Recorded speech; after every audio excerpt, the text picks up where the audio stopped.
Alright, what is going on, my dudes? We are back here today with another one of my 6.4 mini boss extravaganza guide type videos. Alright, so this one is one I've been putting off for a minute, okay? Because I didn't really have a clip to show you, okay? I didn't have a solo to show you. But, alright, this past beta for Act 7, well, I jumped right back in on this lane, and I got that solo for you guys against this special connoisseur man thing. Now, every time I make one of these mini-boss guides, I say to you guys, this is one of the hardest fights in 6.4. Well, this is no different, and this is probably, honestly, the hardest one, okay? Now, can you get through this fight with anybody? Absolutely, yes, you can. Will it cost you upwards of 1,000 units if you don't have a proper counter? Yes, it will, if not more. And I'm not even messing around there. I'm being 100% serious, alright? So Special Connoisseur, okay? The defender takes 90% reduced damage from all sources except special attacks activated, while the attacker has an active prowess buff, alright? Now, what do we know about Special Connoisseur, okay? Well, passive damage over time has been getting around it, okay? Quake, great option here, alright? Omega Red is personally the option I went with. Human Torch in Nova form is okay until he gets poisoned and dies, okay? We also have Emma Frost in theory until she gets the armor break on her, okay? Havoc in theory until he gets the poison and dies. So, in my opinion here, aside from Quake, because Quake is Quake, the best option currently for me is Omega Red, okay? We've seen this guy, KT1 soloed this guy with Thing and the Fantastic Four synergy, okay? That's because Thing is immune to armor break and then he can't be poisoned. That's really awesome. And he used the power things to get this guy down. That's a great strategy.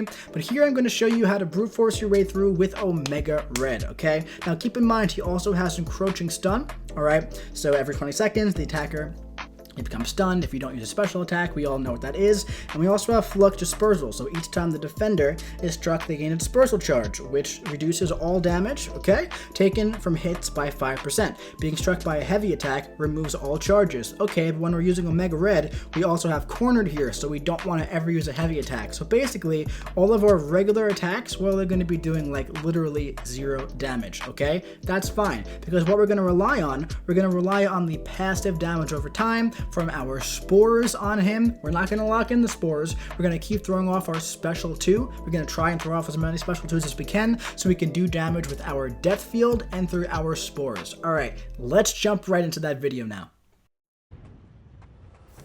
Alright, so the strategy here is going to be pretty interesting because there's a lot of things that we have to look out for here, alright? We have the encroaching stun, which has got to be the main thing that we keep our eye on for this entire fight. And this is going to be a pretty long fight, alright? Because as I said before, we have the Flux Dispersal node, so that means that once we get to like about now, all of our basic hits from here on out are going to be doing literally 0 damage, and that goes for special attack damage too. Now keep in mind, you can bring along Captain America Infinity War and Storm or Beast. That way Omega Red can get a passive prowess for all of his special attacks, but like I said, because of the Flux Dispersal node, the only way to get rid of that is to throw a heavy attack, and if we were to throw a heavy attack, well, we'd probably die from the cornered node. So that's not really entirely necessary in this situation, okay? So, like first and foremost here, we are watching out for that encroaching stun symbol on the top left. We want to play really, really aggressive for 2 reasons. Number 1, we want to try and make sure our spores don't fall off or fall too low during this fight, okay? So we have to stay as aggressive as possible. And number 2, we want to make sure, or at least really, really try to be at a special 2 by the time that we have to throw off our special attack due to encroaching stun. Now, Omega Red's got a lot of really amazing things going against Man-Thing in this fight, okay? For starters, he's gonna have that armor break on him for like most of the fight. Now, as long as you have willpower active, which you probably will, especially if you're using Omega Red, okay? Well, you're gonna be healing from the entire fight. As you can see, the entire fight so far, we've had plus 122 per tick, right? And I'm pretty sure that's every half second. So that's what, 244 health regenerated every single second? Right here, here, you can see I noticed that Man-Thing tends to act very, very defensive in this fight. So I tossed off my special attack right into his block, because if I didn't, I would have been stunned and he would have killed me. So it was either throw off my special attack, right, and take the chance there, or get stunned. So obviously, I'm going to take the chance there, okay? Here, you know, if you're going to get stunned and you're only at a special 1, obviously, just throw off the special 1. We just want to avoid that stun by all costs. I personally find it a little bit easier to evade Man-Thing's special 2, for whatever reason, just depending on where you are in the map. Sometimes that arm can, like, kind of come out of nowhere, and it looks like it's at, like, a weird angle, and it can get you. So I just try to push into a special 2. Plus, it's easier that way because you do want to remain aggressive in this fight, so you don't have to worry about baiting at that special attack, you know what I'm saying?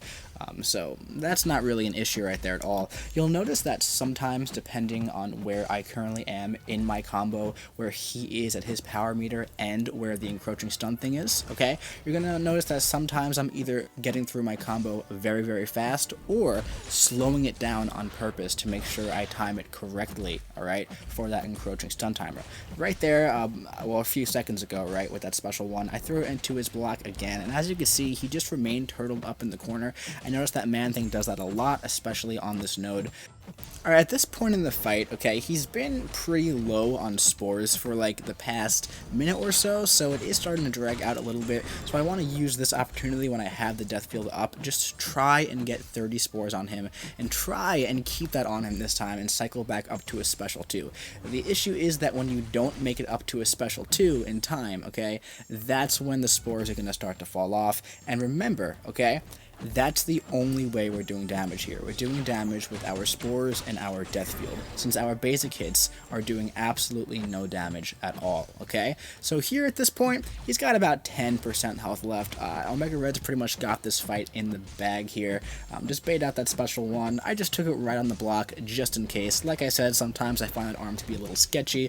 It's not too hard to evade, but I just find it easier just to block it, because sometimes I evade it a split second too soon, and then it just knocks me right in the face. But yeah, man, look at that. That was about 3-4 minutes, 263 hits, and Omega Red soloed that fight. I don't want to say easily, but Omega Red got through that fight pretty well, man. Now, if you don't have Omega Red, or you're not an Omega Red user, well, Quake is probably the way to go. And even if you do have Omega Red, if you have Quake, Quake is probably the way to go.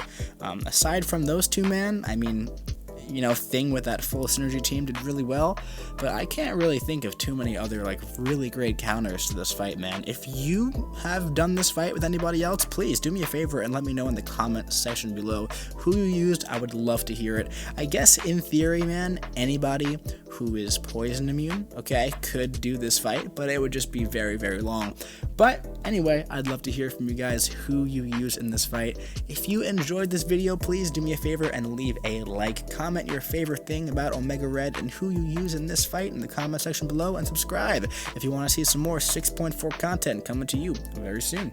I'll be seeing you around.